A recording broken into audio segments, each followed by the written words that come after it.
Welcome to CLM Sports. This is another edition on WDOT Port Washington.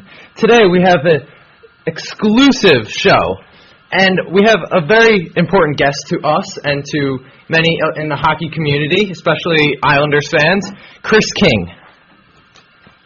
Thanks for joining us, Chris. Oh, thanks for having me, guys. Anytime.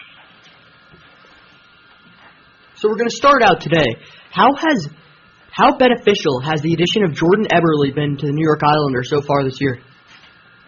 Well, it's been huge, guys. It's interesting how it started. Obviously the plan in the offseason was to play him on the top line with John Tavares and Anders Lee, and he spent the first 10 games of the season there, didn't score any goals. So Doug Weight decided, let me put together that top line as it was last year, putting Josh Bailey in that spot on right wing and moving Jordan Eberle down to a second line with Matt Barzal and Andrew Ladd. And ever since, Jordan has just taken off. He had a huge game-winning goal in Ottawa on Saturday night, and after not scoring at all in his first 10 games, he now has 9 goals in his last 13 games. So it's been a huge addition to the Islanders. The chemistry didn't work the way they thought it would with Tavares, but he has really found a nice groove now with Matt Barzal, who's been unbelievable, for a rookie in the middle, and then Andrew Ladd on the other side. And it's taken, to me, a lot of pressure off the top line, and teams now, can't just match up against one line when you're facing the New York Islanders. They have to try to match up against two, and that frees up John Tavares' line to have a little more room to work as well.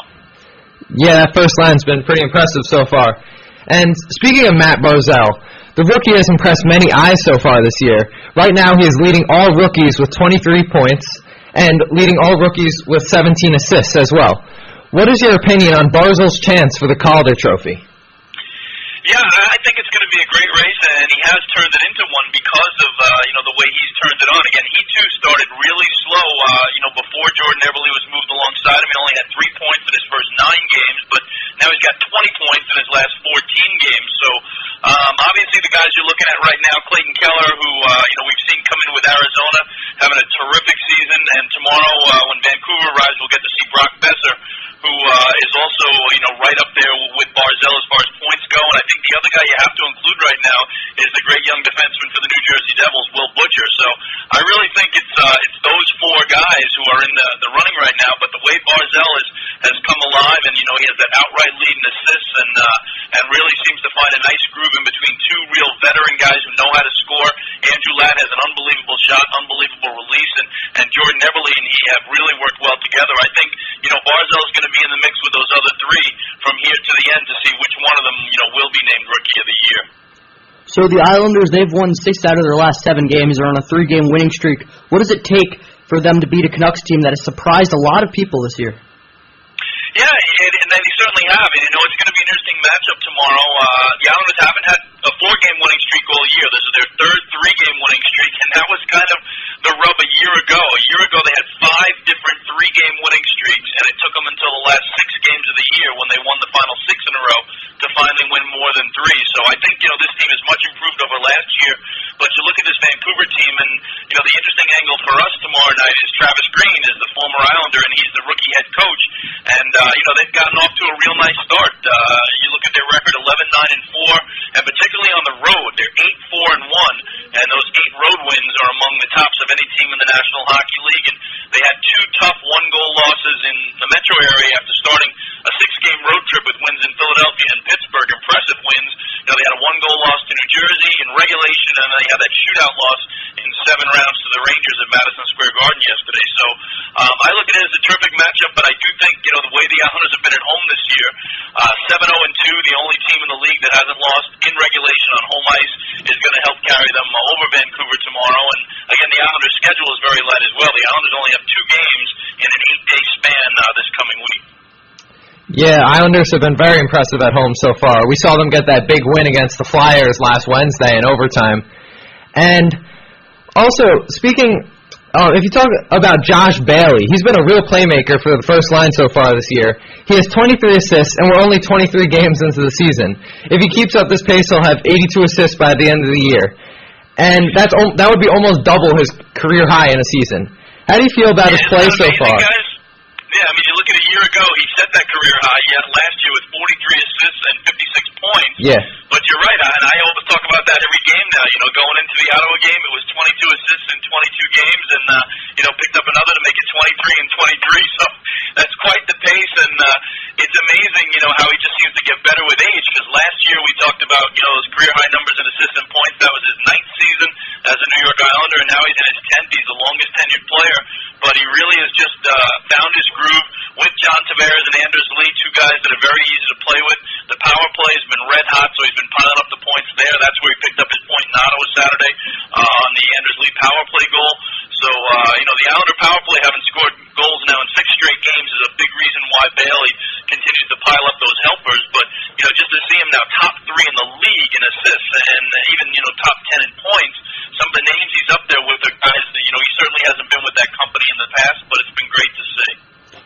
Well, one of the reasons that Josh Bailey has so many assists this year is because he's playing with John Tavares. And the big question for the Islanders is that his contract ends at the end of the season. Chris, what do you think it will take for the New York Islanders to re-sign Tavares?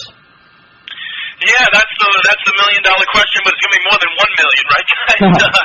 But you know what? That is the biggest question that the Islanders will face until it gets resolved one way or the other. I think, when the Belmont bid, which the Islander ownership has made to try to build a brand new arena in Belmont, if they need the right to do that, I think that would go a long way to giving John Tavares all the information he needs. He's always said the right things, that he wants to stay here. He's played his entire career here. I think, he's a very proud New York Islander. He knows the history very well. He wants to be the guy that raises the Stanley Cup for them once again, and hopes to get a chance to do that. So I think that's the one factor that still hasn't been decided yet. And if the Islanders get awarded the right to build a new arena on the Belmont racetrack area, and that information hopefully comes sooner rather than later, well then, I think John Tavares might make the move to get this contract done and not, make the entire world of Islander fans wait any longer. You don't want to have it become a situation like Steven Stamkos had in Tampa a couple of years back where, July 1st he would have become an unrestricted free agent and he signed 2 days before the deadline, because then you really risk, you have a huge risk in that if you don't get him signed and he goes elsewhere, you get nothing in return. So the longer it goes on, kind of the more scary it gets from the Islander side of things, and they're hoping that they can get this taken care of sooner rather than later. And one quick last question. Where do you think the Islanders are in the process of creating a new arena? Where do you think they'll end up in the next couple of years? Yeah, I'm hoping, guys, that, the Belmont bid does happen, because John Ledecky, the co-owner, has said, we're putting all our eggs in that basket. So that really, to me, is the only realistic place they can go as far as a new arena. I know, they're going to play this year, they're going to play next year at Belmont for sure. They think that even if they get the shovel in the ground as quickly as possible, maybe in the spring, the earliest they could play at the new arena outside Belmont Racetrack there would be the 2020-2021 season. So that would leave them needing, 1 year in between to play somewhere. I'm sure they could play another year at Barclays, possibly 1 year at Nassau Veterans Memorial Coliseum as just a 1-year thing if the new building needs an extra year to be completed. Maybe even Madison Square Garden, because I know the folks at the Garden have, helped consult on the new building with John Ledecky. But I don't think, there is any other place where a new arena could be built other than Belmont. I think the Citi Field one has kind of gone by the boards. I don't think they're looking, out in Suffolk County, which some had said they might have been a few years back. And, John Ledecky has said that the current, Nassau Veterans Memorial Coliseum, despite the redo, is not an option either, just because it doesn't have enough seats and luxury suites as well. So I think, as the owner said, all the eggs are in the Belmont basket, and let's hope that, Belmont comes through and the Islanders have a new home in 2 or 3 years to call all their own. Well, thanks so much for calling in to CLM Sports today on WDOT Port Washington. Anytime, guys. Great talking hockey with you and great questions as well. Thank you. All right, and you can check out Chris King on WRHU Radio, Hofstra University, 88.7 FM. So once again, thanks, and to our listeners, thanks for tuning in to our special interview today.